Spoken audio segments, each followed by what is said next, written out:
and everybody registered for the event will be receiving the link to the recording. All right, hello and welcome to today's webinar presentation, Justifying Software Globalization to Management with Loic Dufresne de Virel, Localization Strategist at Intel, and Adam Asnes, President and CEO at Lingoport. I'm going to let these two gentlemen introduce themselves in just a little bit. But Loic, I'm super excited for you to be here. Really appreciate you making the time today. If you like to contact us, lingoport.com will do. Adam at Lingoport, connect with Adam on LinkedIn, tweet him at Adam Asnes. Also, the hashtag for today's presentation is SWG11N. You can also direct message us your questions, comments, whatnot to @SwissChris and @Adam Asnes. Adam, if you want to go to the next slide, please. And as I mentioned before, we're going to go to Localization World this coming October, and just before the opening dinner, Acrolinks in Lingoport will be hosting a pretty cool event called Leading Globalized Software Development in Your Company. We're going to do a short networking session, introductions, then we're going to do a presentation case studies with guest presenter Texan, Chief Globalization Architect at Reardon, and with Adam from Lingoport. Quick break, and then we'll do an expert panel discussion to globalize or not, with a really cool lineup. Again, Tex with Reardon, Andrew Bredenkamp, CEO at Acrolinks, Loic, who we have here today from Intel, Richard Faubert, Software QA Manager at Cisco, and with Adam, and then we'll have open bar and networking. If you're interested, please send me a quick email or give me a call or tweet me. And with this being said, hey guys, I'm going to hand it over to you. If you can quickly introduce yourselves and then take it from there. Thanks a lot. Great. Hi. When you hear my voice, you know it's me, Adam, from Lingoport. And Loic, it's really easy to tell us apart. Loic, would you say hello? Yes, I would say hello. And as you can guess, I'm French. You have not paid attention in high school. Yes, Loic sounds much more suave than I am. All right. Well, I have a lot of slides. As usual, I probably prepared too many. I'm going to probably rip through them fairly quickly so we can get to the Q&A and panel discussion. But I want to set the tone with the slides for the discussions. Do keep in mind that there's a questions panel in your GoToMeeting interface where you can ask a question. During the presentation, it's kind of hard for me to be monitoring the questions. Chris will do his best to do so. If you have questions on audio and the like, I would suggest sending a chat directly to Chris or use one of the other methods of contacting him, like his email or whatever, if you're having trouble with the GoToMeeting interface. You should be able to receive audio either through the dial-in information, and to see that under audio, click on telephone, or if you want to just listen through your computer, just click on mic and speakers in the content in the interface. And sorry, apparently forgot to shut off Skype. All right, well, let's go through this here. As I said, first of all, very quick introduction. I would be remiss if I didn't tell you who we are. Many of you already know. Lingoport is focused on internationalization. We dovetail localization quite a bit with our efforts, but we're really known for internationalization services. We partner on localization. Those services are everything from assessment and planning to very, very extensive project execution, testing, training, all that kind of stuff. But it's very much leveraged by our product, which we also sell. The product we have is Globalizer. I'll mention it late in the presentation and what it's for. but it's for finding and fixing internationalization issues in code and supporting development teams. All right, I'm going to get into the whole globalization discussion more than internationalization or localization per se, but it's worthwhile just noting the distinction between the two of them. Really, when you're talking internationalization, you're talking with the source code so that you're making the source code scalable for global releases. You're not making lots of different versions of the source code. You're making one product so that it is capable of supporting multiple localizations. So again, internationalization makes you scalable with one piece of code to build and maintain over time. Localization makes you specific, so you can specifically go after not just a language, but specific markets, and all that comes with it. So the thing about globalization is it's a pretty conscious effort. It's not something you fall into it. No company does it because it's cool. I say that a lot because it's a contrast. You will see software developers sit down and add a whole new interface or whole new features. Even in their spare time on the weekend, they think of something, they go and they revisit it. It's very fascinating for them. But for a lot of development organizations, internationalization is revisiting what they've already done. And it's a hassle, and there's always translators involved that don't understand their technology. So it's not fun for a lot of people. They do it for one thing. They do it for business case. And business case looks very different to different stakeholders in your organization. So again, this webinar is all about communicating and understanding your organizations. For my caricature of the executives here, they really have an objective. They have a market reason, and they have a time around it. There's usually money around it. We'll talk about that. For the technical side of the house, they're very much focused on how this is going to get done, and often the two don't interface well together and speak one another's language so that these people can understand and approve and fund what the engineers and experts are doing. So again, globalization happens for a business case. Somebody sold something. That's like a deal-based type of activity. Those clients tend to be often new to the globalization mindset. We see that with clients that suddenly had a new contract in Germany and they need to support German or Brazilian Portuguese or Chinese or Japanese. But there's a lot of money involved in a single transaction or a group transaction for a particular area. Or they have an important client that require it. It's worth noting that you may have to support internationalization without even providing localization. If you have an enterprise product that supports global customers, your customers' data may have to get in and out and through your system, requiring you to perform internationalization. There's competitive reasons. There's mergers and acquisitions. So you might be a very global company, but you just bought another company. This happens all the time.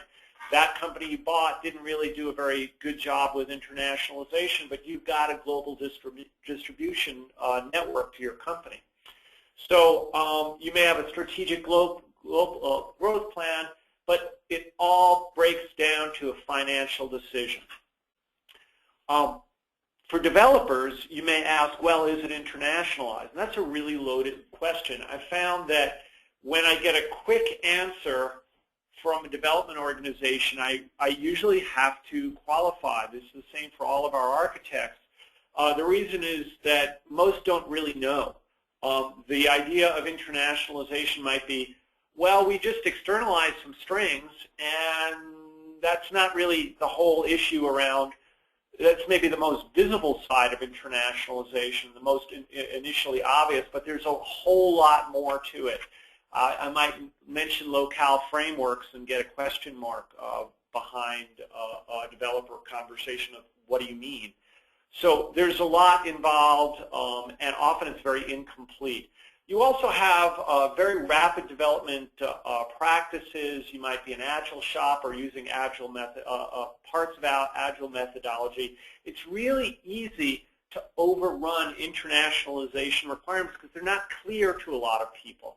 And then on the other side, for management, there's a real value in being able to confirm, are you ready? And the fact that you can't give a solid answer and you don't even know that is a dangerous situation for a business. For the organization, there's lots to lose in time, revenue, costs, user experience, and product acceptance. All of those really matter a lot. For people that are new to this, I kind of liken it for Americans to seeing a poorly translated menu. We've all had that in maybe the Chinese restaurant or the Indian restaurant. And it's kind of cute and it still suffices, but would you really want your product to look like that in another country? Or worse, not work at all. So again, the message is you've got few systematic tools and knowledge centers to support internationalization and localization practices. So you can look at this. It's expensive. I've gone to conferences and heard very prominent business executives that did things like run companies like Google say, yeah, you're late, lousy, and you're over budget. Matter of fact, I coined that phrase when they said that. And they were specifically talking about getting ready for Asian markets in that case. But really, if you're looking at internationalizing a product, and that comes first before localization, if you've already developed a product and it's of a significant size, you're probably talking about an investment in internationalization in the hundreds of thousands, sometimes more if it's really big and ugly. You're revisiting existing code, and that's bad because you constantly have development challenges as you go forward to get new release criteria. And so you can only it's hard to both revisit and internationalize code unless you have an outside partner like Lingoport. Not so subtle plug, thank you. But it's really hard to do that while you're also trying to develop new features and functions because it's a pretty big exercise. If you're internationalizing during development, your costs are incidental, but they're still very real because you have to put new processes in place. You're going to need some expertise. You're going to need some forethought. You're going to have to develop these requirements and really communicate them. And you're going to have to measure them over time. So let's put some real numbers around this. You've got a 1 million line application. Maybe it's client server. There's, let's say, Java, or maybe you've got a .NET architecture. There's a database in the background. There might be something else on a server side.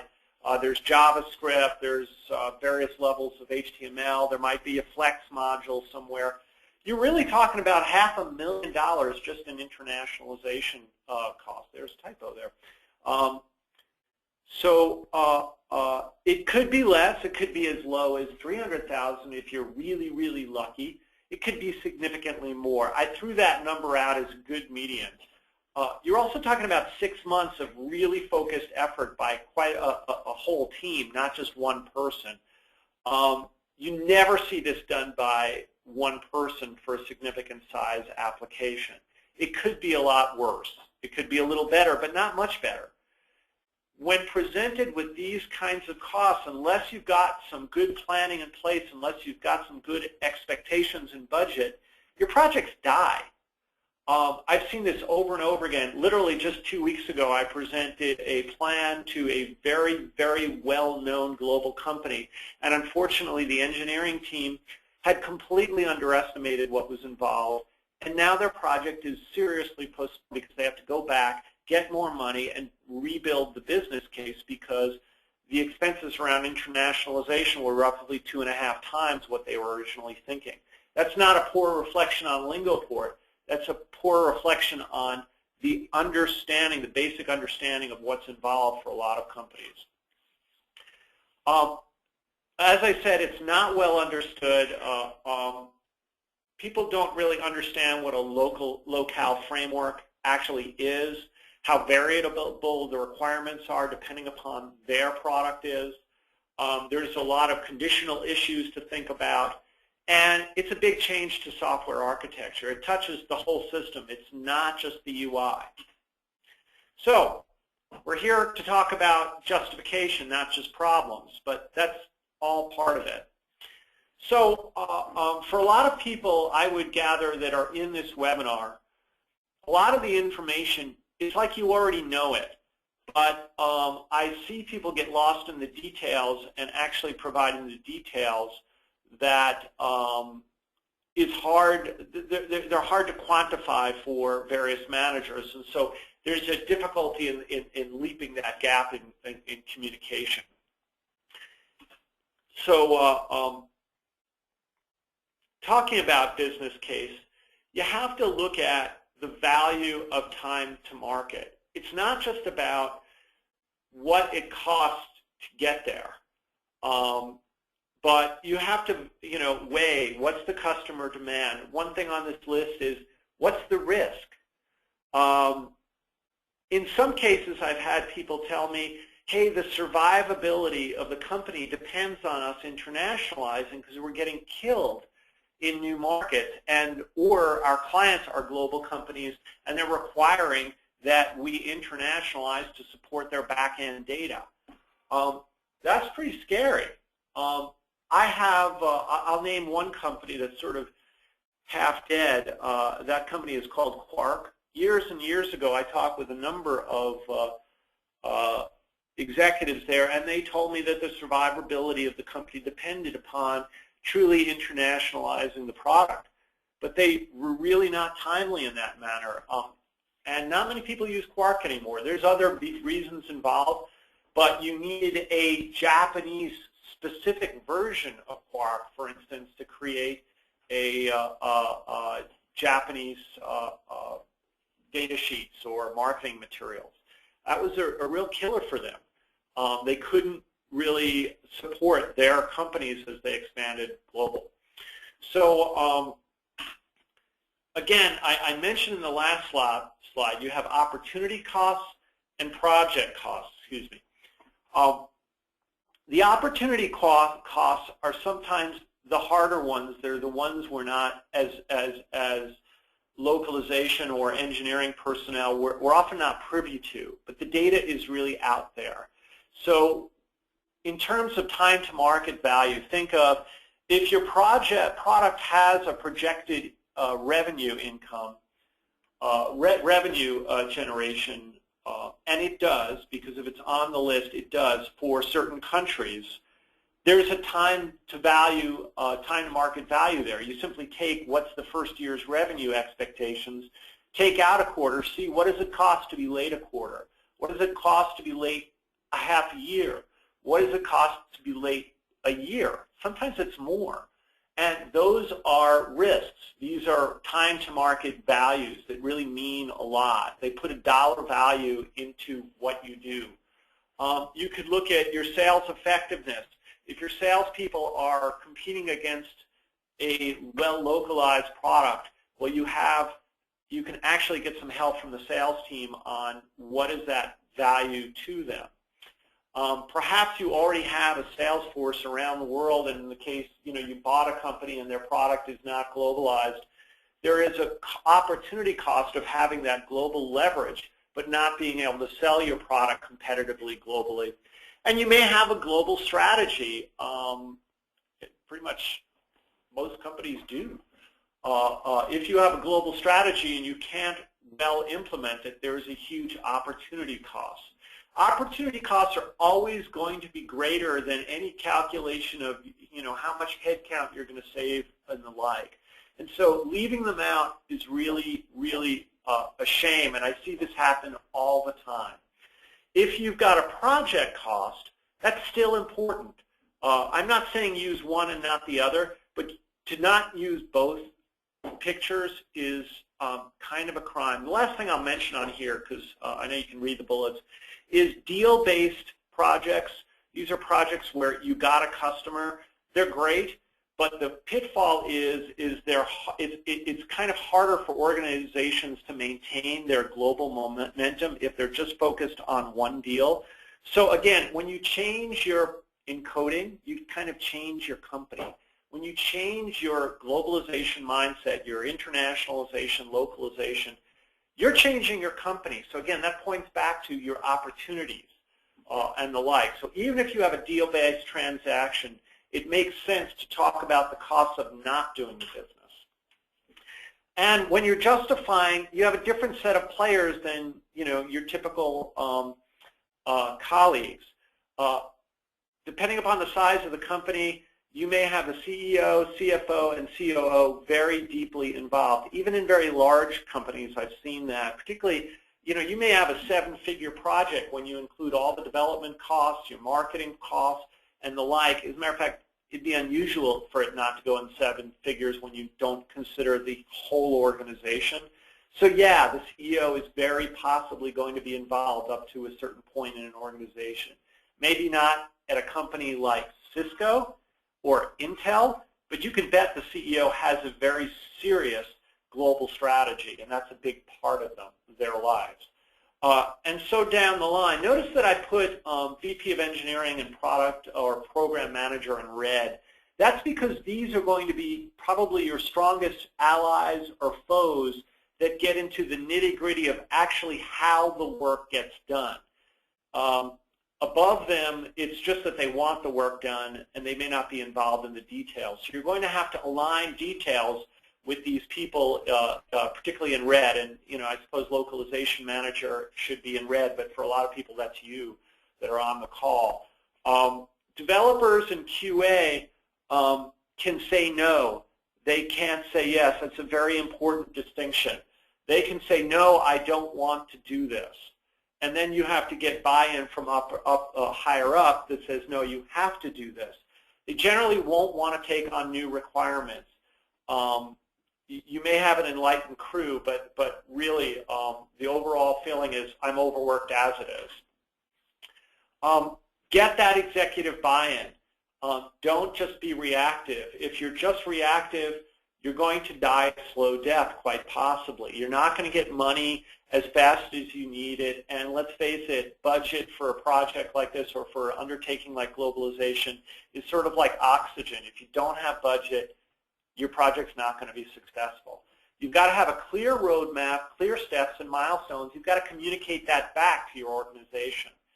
You've got to let people know what are you going to need, and in bold, and this is an ongoing thing for me, the most successful managers that I've worked with over time also include what happens if they don't do a particular action in their budget requests, in their organizational communications. It gives a consequence. It doesn't just say what has to be happened. It says what happens if it doesn't happen. As a species, we're risk averse. So we're going to make sure we avoid what could happen if it's communicated. And when I talk about a plan, I'm not talking about a requirements doc or assessment doc where what's going to be done is buried in a document. I just recently have been working with a large client. They bought our Globalizer tool, but in coaching them, I said, do you have a real plan? Oh, yes, we have a plan. I said, do you want to send it to us, and we'll look it over for you. It's just a nice thing to do it for the client. They sent me a lot of long assessment documents, which are really good, but they aren't helpful at a glance. They don't really quantify things and put them in order. So in this case, I'm showing Microsoft Project. I don't care what it is you use in the screen capture. Have a clear plan that you can communicate. This is a waterfall plan. Perhaps you have an agile plan. It's often most helpful to start with waterfall and then bite off the pieces into agile if you're an agile shop. And I could give a whole webinar on that. That's a long subject. But you've got to have all these things very clear in line. It's got to be like the list that you have when you go to the grocery store. You know exactly what to get next, and you can check it off and move on. And then finally, report on your results. If you want to get funded on the next time, you got to trump your successes. Did you make it? Were you at or under budget? Find out. How's the sales team doing? Did they get the sale? Is the customer happy? What's the value of that customer over time? What's the value of that market over time or markets over time? This is all really good stuff that validates your position. You do this, you're irreplaceable.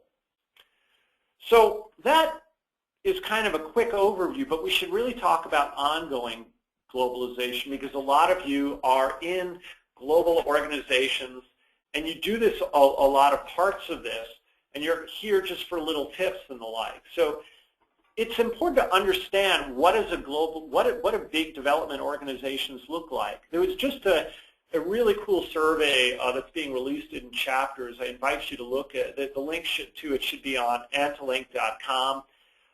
This is somebody who I connected to through on Twitter that publishes this stuff. It's really great stuff.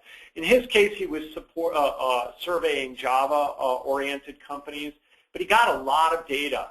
And what he's finding is that, you know, more than half of companies have over 200 people within their development organizations, but within those development organizations, 40% of the developers work in teams of 1 to 5. That's kind of, you know, more of the Java and .NET architecture. You tend to have a move towards smaller teams working on areas of the code and then coordinating into a larger team. That makes for a lot of issues around communicating expertise. And remember, internationalization, localization concerns aren't really well understood. You'll also have very different perceptions within the organization. So developers will think, oh, internationalization, easy peasy, boring. I see, you know, like if you search on, I search sometimes on #IAPN on Twitter, and I'll see tweets like saying, God, I'm internationalizing. This is so boring. It's not new feature for a lot of people. We here think it's pretty cool, but it depends on the individual. People regard an internationalization at best as a tier 3 bug. That is, it's not providing a crash. My users can keep using it. It's less important than tier 1 and tier 2. And you can imagine how localization managers know if it doesn't work right in Spanish, that's a tier 1 bug. Don't tell me that, you know, if I get a crash when I pass a Unicode character through this, that's a tier 1 bug to me. So you have different value structures, and they all compete. And then business managers, again, I have this business expectation. I expect a quality product. I want a time, you know, I want my time to market. You're over budget and late. Those are the perceptions that they have, though maybe not understanding the details of what's behind that. So you kind of bring them together. I made allusion here to a scorecard. It's one of the outputs of Globalizer. You can monitor your code development. You can kind of keep score of where you're at. But this isn't really a Globalizer webinar. I'll talk more about it at the very end, but just a very quick overview. And the other thing I like to talk about avoiding in your global organization is kind of, and sorry for the blurriness, I blew this up from an earlier document. It's that often the way that internationalization and localization get done are in iterations. So you internationalize and localize kind of the first time, and I see this a lot where it's not really done very well, and so for the next release, it's done a little better, and for the next release, it's done a little better. But in between, you've kind of got a substandard product, and you know, maybe by the third or fourth major release, you have better internationalizations and localization support. But because it's haphazard, it takes a long time. Again, there's a tremendous opportunity loss. There's UI issues. There's professionalism, and more involved in that. And that's a really expensive way to go around, and you keep revisiting your issues. You might do it in two, you know, I can see that you might do it in 2 leaps. Maybe you don't want to support Unicode right away, or maybe you have a later on requirement for BiDi or something like that. But really, if you're doing internationalization and localization from the get-go into your planning, it should be a smooth process. You should be able to get to this bar where you do it right kind of the first time, and it's a matter of building the right testing, and you can justify that. Again, putting numbers around that, when you are correcting code after localization or after release, it costs more. This is a fundamental principle of software development. If you've gotten to localization, you've got to send it all the way back into software development and maybe even retest. And that's revisiting code that by the time you get to localization, the development team is often running on something else. So there's an opportunity cost in them dropping what they were doing and going back and seeing that. So your costs go exponentially up as you go, or at least geometrically up. Number from Cisco that I got from one of their execs. Hey, we consider a bug to cost $5,000 if we find it during localization. That's a lot of money. This is a study I got from EMC. They kind of did their own ROI for me, which was pretty nice. They looked at this and they said, well, when we find an internationalization issue, and they obfuscated the names of a number of their products by just using letter names.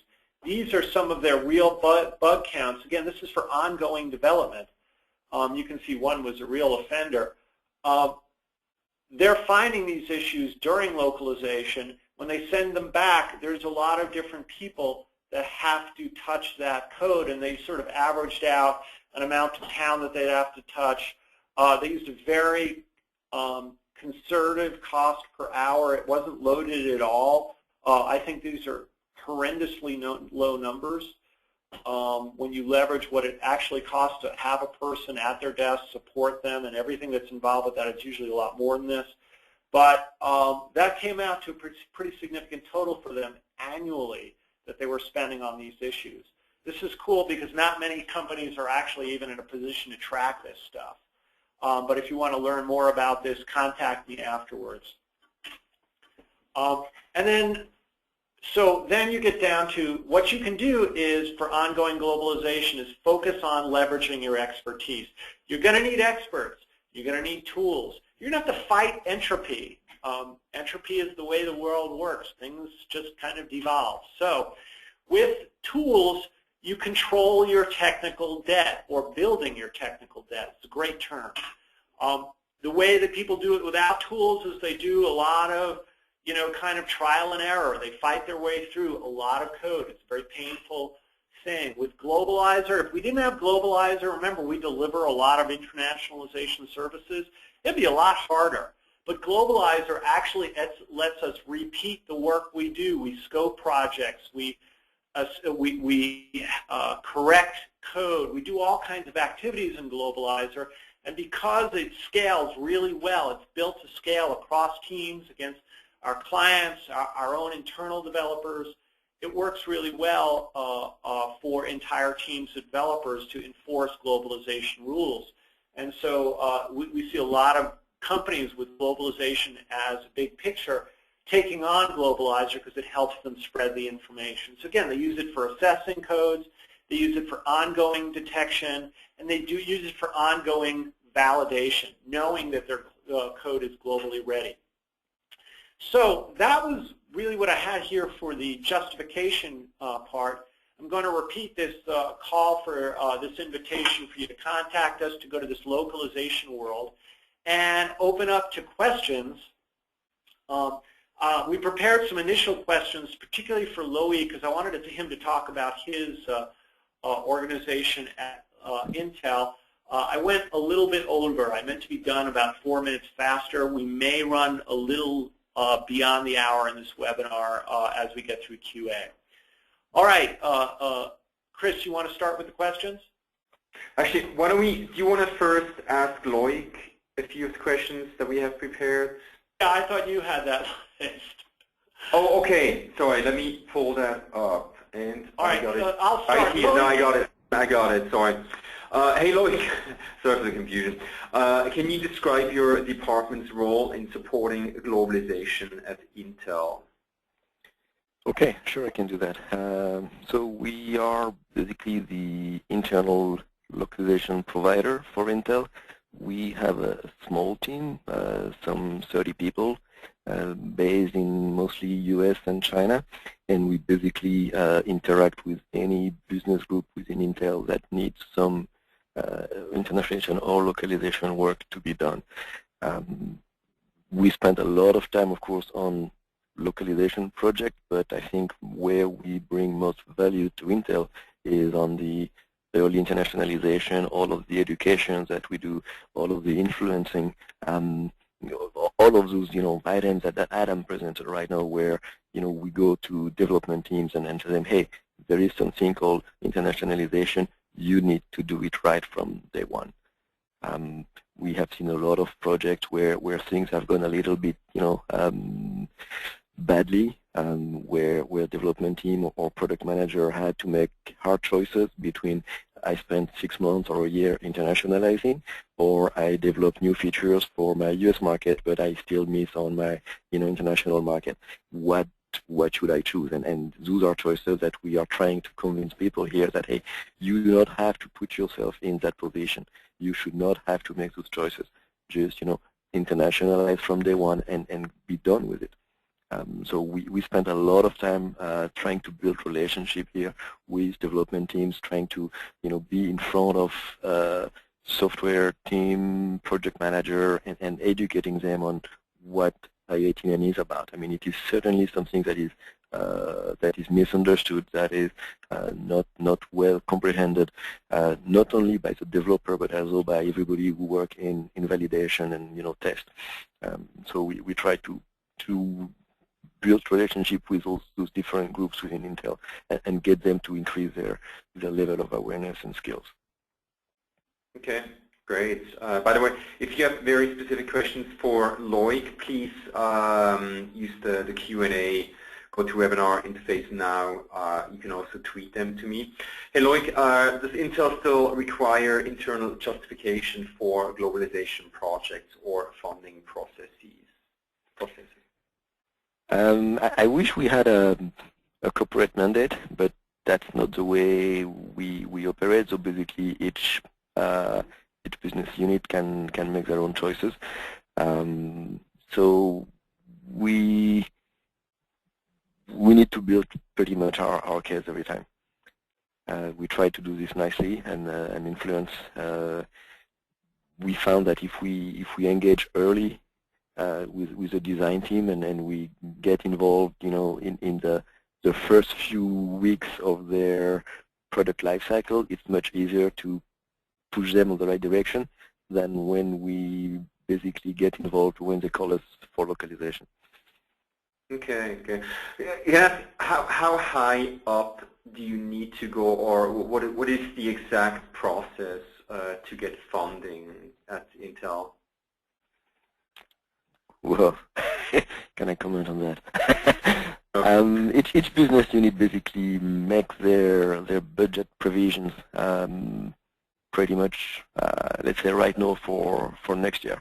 So they need to figure out what it is that they want to achieve, what kind of products they want to release, and make sure that they have, they request funding from senior management, accordingly. So of course for us, if they plan to have localization into 20 languages, they might, ping us and say, hey, how much is this going to cost me? And that's where we start the discussion. Okay, well, is your product actually ready to be localized? Is it internationalized properly? And that's where we get those kind of, blank stares or, huh? What do you mean? Kind of responses, and then we have to say, hey, let's take a look, let's work together, run some tools, and scan your code and figure out how things, your current project, installs on foreign operating systems, or can you handle, non-ASCII characters, etc. So we do all of those kind of things early to get an idea of, your budget that covers mostly localization should be okay, or you need to actually spend, probably that amount that Adam mentioned, that $500,000 and 6 months of effort to first rewrite your code so we can localize it. If we miss it in plan, we are definitely in trouble. Okay. At what point do you decide to bring out outside tools such as Globalizer, and why? So we try to bring the right tools for the job at the earliest possible time. There is a strong effort that is kind of named here shift left. So we try to push early in the life cycle the identification of issues and defects. So hopefully we can work better on our requirements, how they're defined and tested, work better with kind of early unit tests, get developers to, let's say, run some tool like Globalizer as part of their check-in process. So all of this helps. If we have the right tool for the right task and it gets used the first time we could use it, we get to identify issues and fix them quickly and efficiently. When development team use the localization team as their kind of validation team for the quality of their English, this is not acceptable. I mean, it gives very, very bad results. Okay, cool. And yeah, a question from Dan. Yes, Intel is a Globalizer user, and I think you guys have been using Globalizer for quite a while now, right? For a couple of years. Mm-hmm. Okay, great. So that's actually one of the things that our team here brings to Intel. So we have discussed and engaged with you guys for a couple of years. We license the tool, and so we have it here internally. We make it available to any development team that wants to use it. We provide some in-house training on it, early guidance. It's certainly a good tool, but it's not necessarily so easy to deploy in the first. There is some ramp-up time. So we kind of handle this with our internal users. Okay, cool. And then Kevin, yes, I will get you in touch with Loic, and hopefully you'll meet him at the if you can make it to that session that we're organizing. How is globalization received by development teams at Intel? And we are actually, sorry, we're getting a ton of questions, so I'm going to try to get to them as soon as we can. How is it received? When we engage with development teams, we can get responses that go from, hey, okay, I have been doing this for 25 years, I don't need your help, to, oh, I'm so glad I found you. All right, so there is a little bit of everything and anything. Typically, once we get to work with the development team, maybe the first iteration is a little bit, shaky, but then after time, when we work on the next release, people have a much higher opinion and respect of the goodness we provide. Those things go much better. We might have to fight a little bit of pushback on the first contact, especially when we come with a pretty tough message, like, oh, you need to rewrite your entire code. Okay, cool. Look, has the globalization process made Intel better at releasing quality products in general? Like, what's your general take on that? And actually, can you put some numbers to that, like a ROI, return on investment? Yeah, I don't know if I can give you an ROI per se, but I mean, since we use tools, I mean, we have probably sent back to development teams, I mean, hundreds or thousands of issues that we have told them early on, hey guys, you need to address this and fix it before you even come and talk to us about translating this product. And that's significant, that's a significant savings. And I think we keep track of those numbers, and then we're in the millions of dollars of savings, for doing things in a more efficient way. So that's certainly, I think there is probably some ROI. I mean, I don't necessarily know how much we make of selling or distributing, giving away those products, with our boards or processors. But there is certainly the fact that we can lower the overall cost of localization is a strong positive.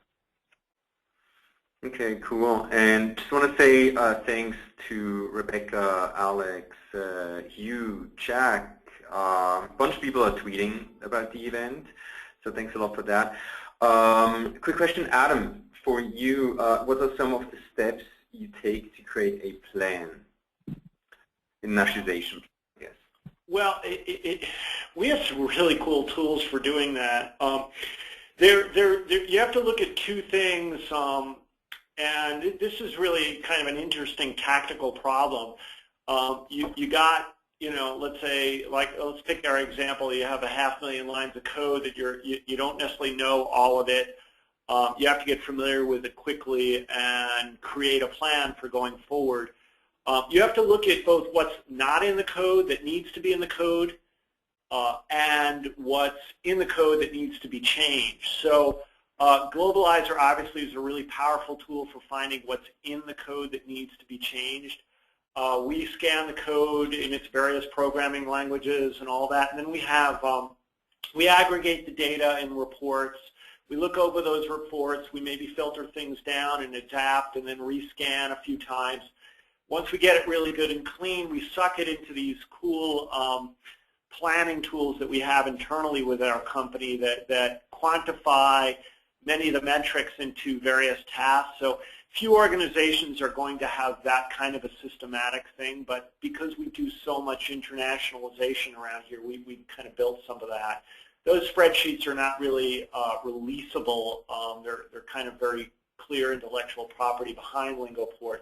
But what's behind them is not impossible for you to make, and we can coach you on them. They basically have to be tweaked for every customer, so they're not really productizable. But we take that data that we get. We know, let's say we find 20,000 strings. We know how many strings we can review, refactor if they're concatenated, and then how long it takes to externalize them. Pretty fast, actually, with Globalizer, because you can batch externalize. But the review process and all, you have to account for that. And then there's encoding issues, and then there's database issues, and everything involved with what's not in the code, which is along the lines of locale requirements. And so you do that with a interview with your various senior developers, your architects on the product, as well as including some representation from product management or product marketing to make sure you're hitting the requirements really well. And then you put that up together in a plan, and it's a lot of work, actually, but it's very important work, and you have to, like I say, it's often easier with internationalization to first create a waterfall plan and then start thinking about merging in other methodologies like Agile as they make sense as you go forward. In some cases, Agile may not make sense. You may really need to branch the code. Matter of fact, you often need to rebranch the code. We just had I'm getting a network connection warning. Chris, are you there?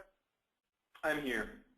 Okay, good. So I think we're good on the phone, but we're having some kind of if you see a blank screen right now, I don't know what that's about. It looks it's fine. It's back on, so maybe just a glitch. Okay, good, good. All right, so I hope that answers your question. It's not a great answer. There's a lot of work involved. I'd put a minimum of 2 weeks in your full-on knowledgeable globalization architect work into that. It's usually more like 4 or more to get it right, and then you need to have some review time to work with all the players and the like. So it's a serious investment. Long answer, okay. Sorry. Go ahead. Cool. Okay, we get a lot of questions for Loic. Adam, can you go back, also a question, can you quickly go back to that slide about the event we're going to host before Locworld? Sure. Loic will be there, so if any of you, if we can answer the questions now, Loic will be there along with a bunch of other great industry experts. Loic, if people want to see me, and they will be in Santa Clara in October, I will be at Taos, I will be at Locworld for a couple of days, and I will be at the Unicode conference as well. So pick one. Cool. Pick the one from Adam eventually. And the Unicode is a week after Locworld. All right, question from Dan for Loic. Does Loic's department run a Globalizer for business units, or is it run by the business units? How is that handled at Intel? Both. Typically, the first time we might run it when a customer first comes to us. We might try to run this if we get access to the code, so that gives us an idea of the scope of the problem, and we can use this when we put our plan together. But we then try to actually get them started on Globalizer and have them use the tools themselves. So if we can achieve, for us, the best possible scenario is that after I don't know, 3 months to 6 months, the developers make Globalizer part of their default, check-in process. So whenever they have code they have written before the end of the day and they check it into their code repository, they have run a globalizer and they have no issues. Okay, cool. Another question for Loic from Sachin. I hope I say your name correct. Apologize if I don't. How does Intel's localization team justify an in-house team to the higher management as compared to outsourcing the translations, or I guess internationalization, localization? Well, the translation mostly is outsourced. We provide here, internal kind of support for internationalization, and we believe that's something where we're probably better positioned than an external team. Simply the daily interaction with, development teams, the access to, their repositories directly on the same network makes things much easier. And then we provide mostly kind of project management help with PMs that are pretty much embedded with the development team, and interact as part of that team. And then they turn to the outside world for translation and localization testing, working with vendors. Okay, cool. Longer question from Jack, which I'm going to throw at both Adam and Loic. What are organizational pitfalls in trying to localize both software and the documentation that is associated with it? A different department handles documentation, technical writing, and a different department handles software engineering. Who takes the lead? How, maybe Loic, if you want to start, how is that handled at Intel? Well, that's a minefield. So, I mean, you first need to understand that at our level, I mean, every single group can use anything they want in terms of, repository for their code and tools to author their content and documentation. So first, we here get to play with all of it, meaning that we have a small team, but most people have to become proficient with different, authoring programs or different, kind of source control environment and things like that. That's a first big problem. I mean, that's a significant cost for us. Getting proficient at the training of our resources is humongous there. Then, of course, you have the problem of consistencies and the fact that we might use one tool to localize the software itself, something like we have our internal tools for this, but let's say envision something like Catalyst, okay, or Paso, and then that we might use another tool to localize the documentation that has been written in, I don't know, HTML or XML or Word. And then how do we pass, ensure consistency in terms of, I don't know, reference to the UI and all those kind of things.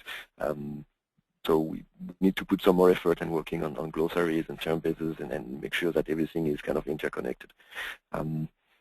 That's also maybe one area where the fact that we're internal helps, because we can go straight, from one team to the next and be oftentimes we're the link between the two. Cool. Adam, do you want to add on to that? Yeah, just to add on is our view is particularly when we're doing an internationalization project as sort of an outsourced agency. So it's a little bit different than Loic's view. Generally, when we're internationalizing an application, the developers on the client side are not sitting on their hands. I mean, they're moving ahead with a lot of concurrent development, and the disconnect happens particularly strongly with changes to the UI that are performed last minute, and when the localization process is well underway. Now, being that we're focused on internationalization, most of what we deal with that affects localization is actually the user interface strings. For the documentation department, they're often not involved in that, but screenshots will change and the like. On the concurrent development side, there's always the issue of last-minute changes. Those often not fit well within a localization schedule, so you almost need to batch your revisions and go for them in maybe larger chunks than one at a time. Just from a cost preventative aspect, but those, it is like Loic says, it is kind of a minefield. My suggestion is always to have doc people involved in these meetings, just so they can at least understand what's going on from a schedule perspective and know what's coming before the freight train hits them, I guess. Cool. And it's a difficult problem. Yeah.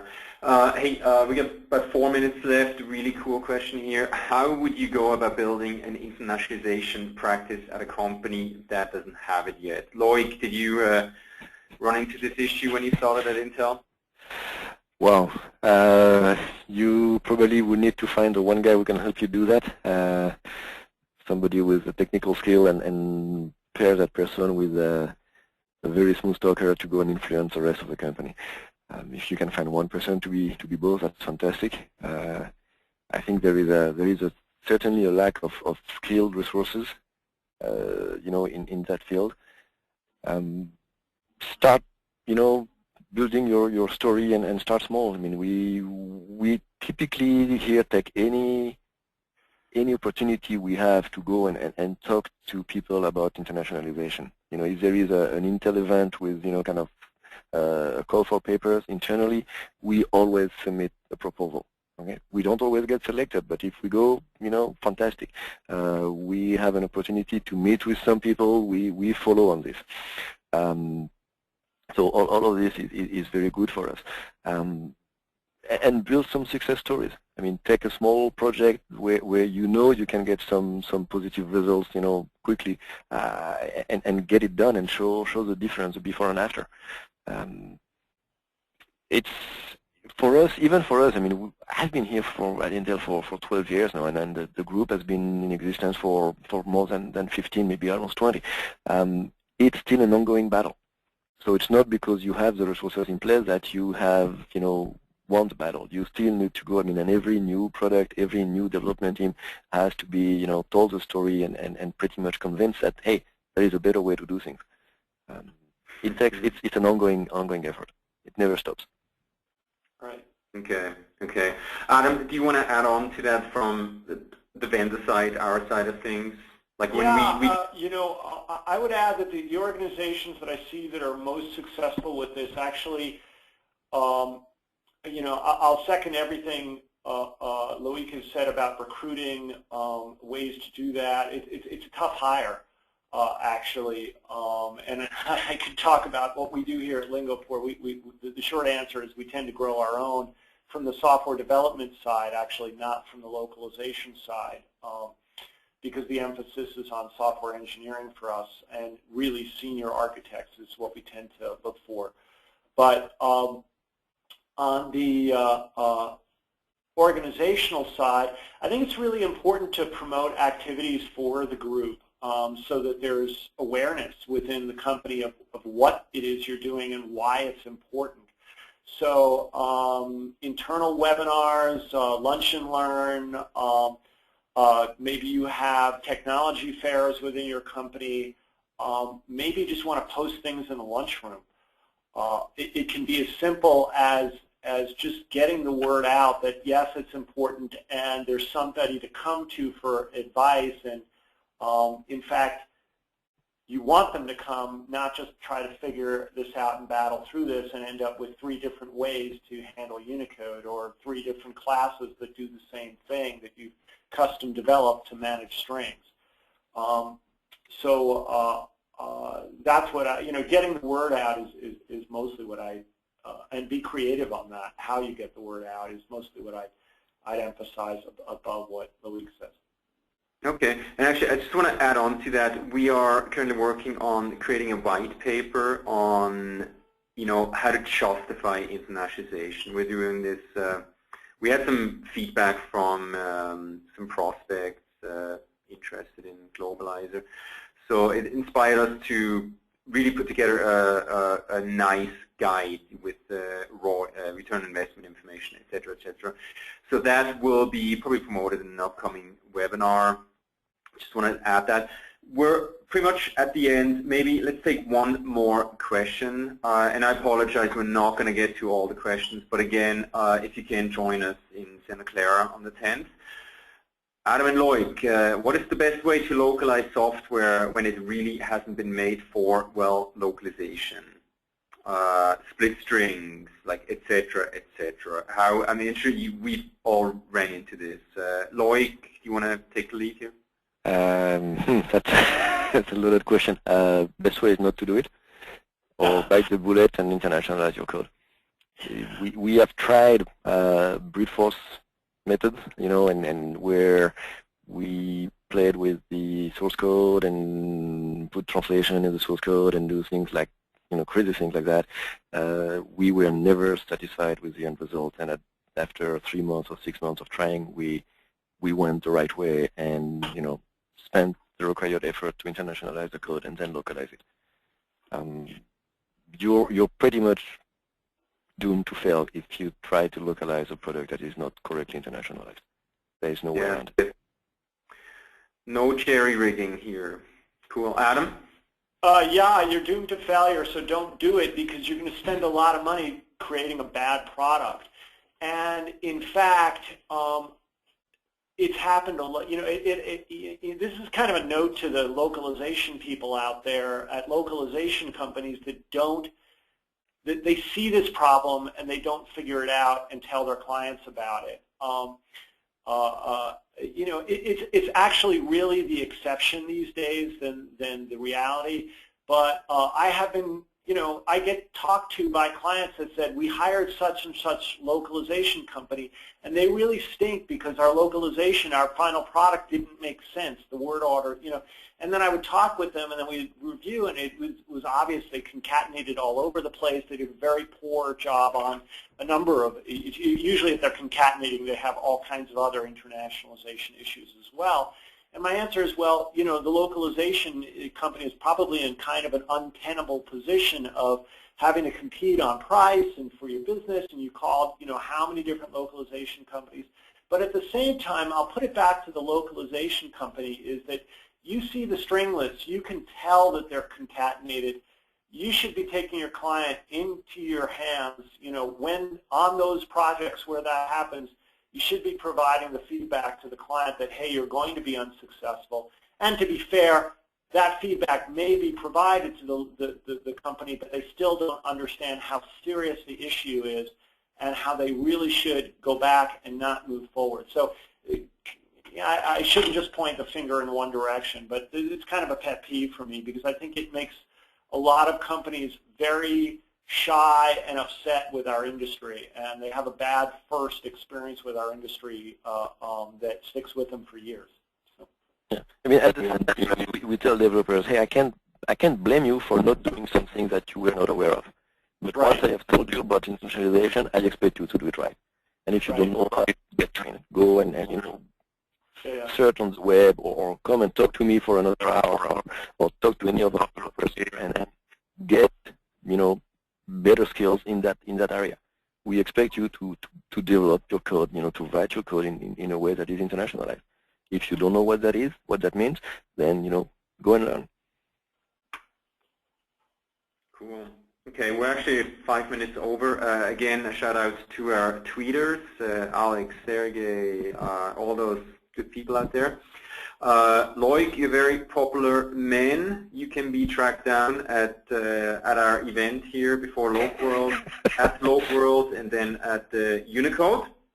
Just do me a favor, Chris. I mean, get the questions that we couldn't answer and send them to me and then Adam with, you know, the name of the person, it's an email of who asked it, and then we try to respond offline. Well, you know, I'll do that.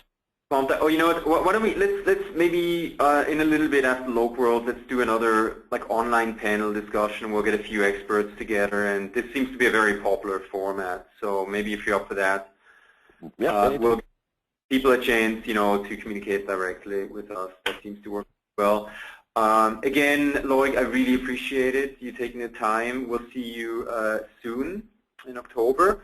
Adam, also, thank you very much, and everybody for attending this session and your interest. If you'd like to contact us, lingoport.com is a good way to get started.